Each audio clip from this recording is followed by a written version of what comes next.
Welcome back to the Daily Crypto Deep Dive. Today we are looking at something that could matter far more over the next few years than one more Bitcoin price spike, one more meme coin rally, or one more ETF headline. Because while the United States is still arguing over how crypto should be regulated, other countries are getting on with the job.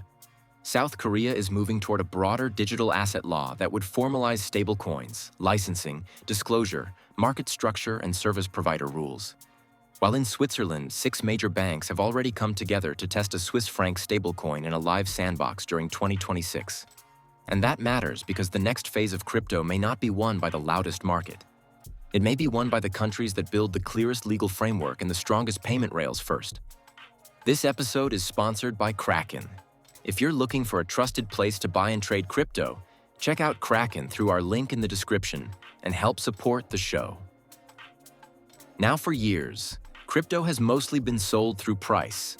Bull runs, halvings, altcoin seasons, ETF inflows, exchange volumes, celebrity hype. But underneath all of that, the serious question has always been the same. How does this industry move from being a speculative asset class to becoming real financial infrastructure? How do digital assets become something that banks, businesses, payment providers, and ordinary consumers can actually use at scale without operating in a regulatory gray area? That is where this story becomes so important, because what is happening in South Korea and Switzerland is not really about noise. It is about plumbing. It is about whether countries can create the rules and the rails that make crypto usable in the real economy. Let's start with South Korea, because this is a market that has always mattered in crypto.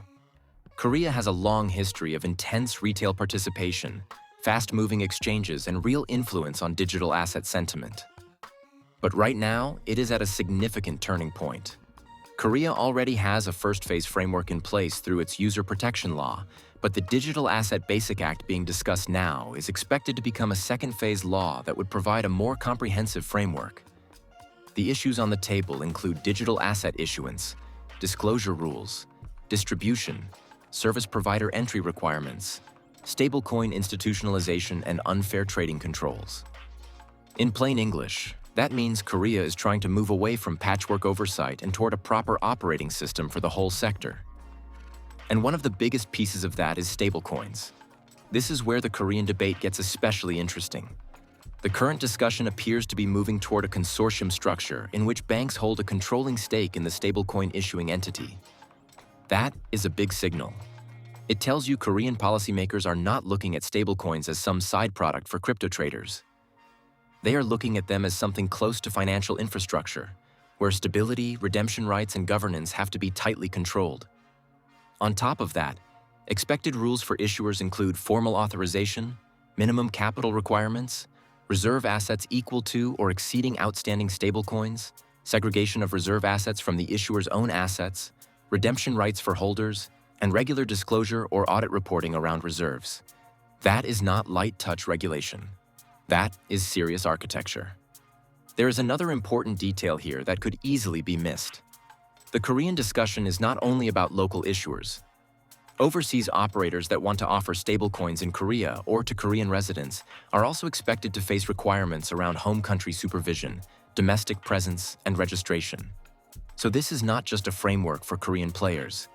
It is also a gatekeeping mechanism for global issuers that want access to that market. That matters because it shows how national regulation can start shaping the international stablecoin landscape. If you want access to a major economy, you may have to meet its reserve, disclosure, and governance standards, not just your own. Now step back and think about what that means. For years, one of crypto's biggest weaknesses has been uncertainty. Can this exchange operate? Can this token be listed? Can this stablecoin be trusted? Are the reserves real? Who can issue? Who can custody? Who has to register? The more comprehensive South Korea's framework becomes, the more it potentially reduces those uncertainties for the firms that are willing and able to comply. Of course, the trade-off is higher entry barriers. Smaller, looser operators may struggle. But from the perspective of institutions, banks and larger fintech firms, higher entry barriers are often a feature, not a bug. They create a more predictable environment, and predictability is what attracts serious capital. Then we move to Switzerland, and this is where the story becomes even more concrete. Because Switzerland is not just talking about future rules. 6 Swiss banks have joined forces with Swiss stablecoin AG to launch a sandbox for a Swiss franc-pegged stablecoin. That includes major names from the Swiss banking world, and the aim is to explore how blockchain applications can connect with the Swiss franc, develop practical use cases, and strengthen the Swiss digital money ecosystem. This is a serious development for one simple reason. It is not some fringe experiment from a tiny crypto startup. It is major financial infrastructure players in one of the world's best-known financial centers testing what a regulated local currency stablecoin could actually do.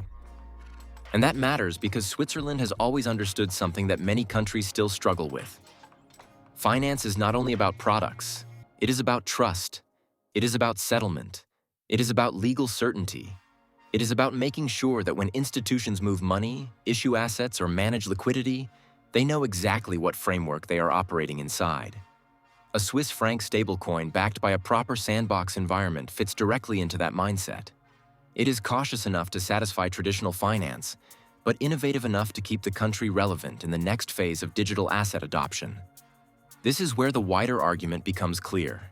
South Korea and Switzerland are coming at the problem from slightly different angles, but both are moving toward the same destination.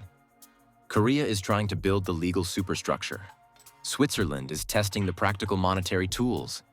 Korea is working on the rules of the road. Switzerland is testing the vehicles that will drive on them. Put together, those two developments tell you a lot about where crypto is heading. The future of the industry is not just going to be shaped by coins pumping on social media. It is going to be shaped by jurisdictions that make digital money usable, lawful, and reliable. And that brings us to the bigger point. For years, the crypto industry has often framed regulation as the enemy. Every time rules tighten, part of the market panics. Every time a government steps in, the instinct is to assume innovation is under threat. And sometimes that instinct is understandable.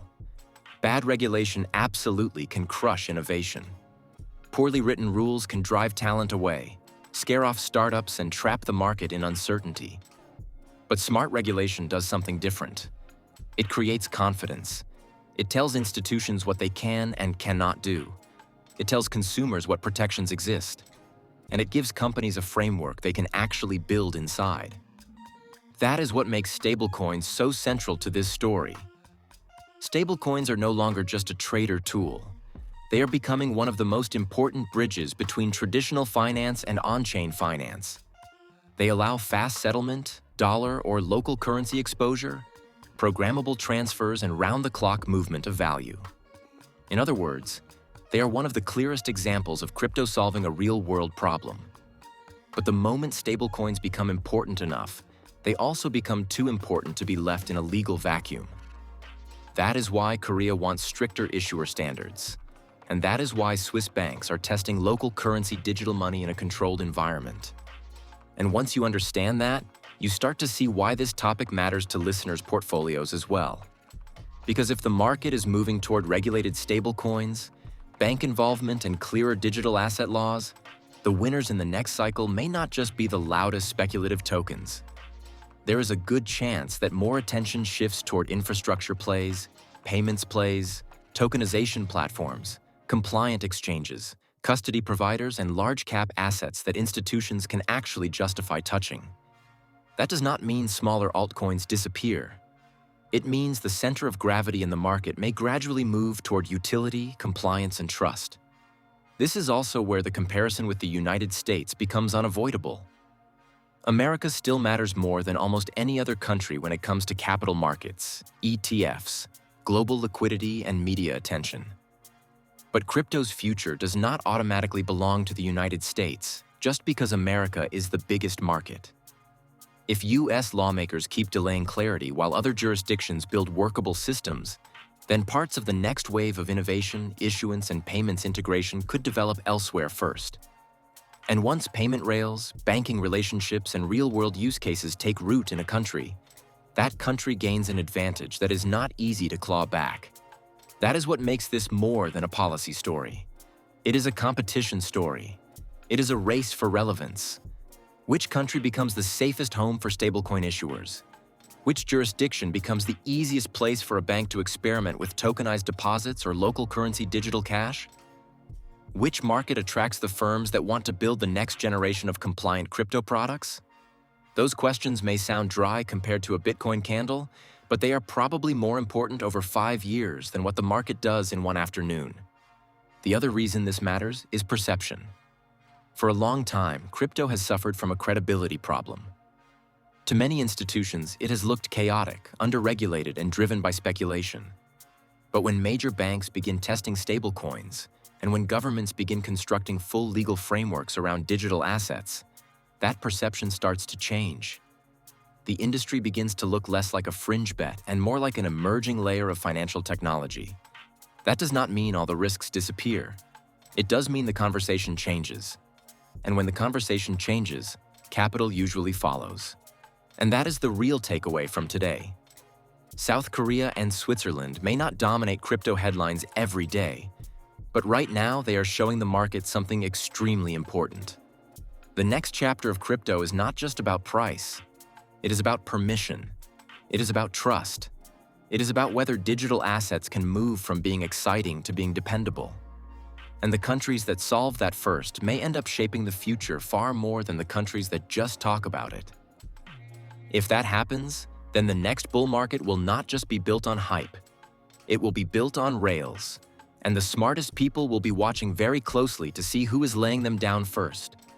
Like and follow, and as always, we will see you at the top.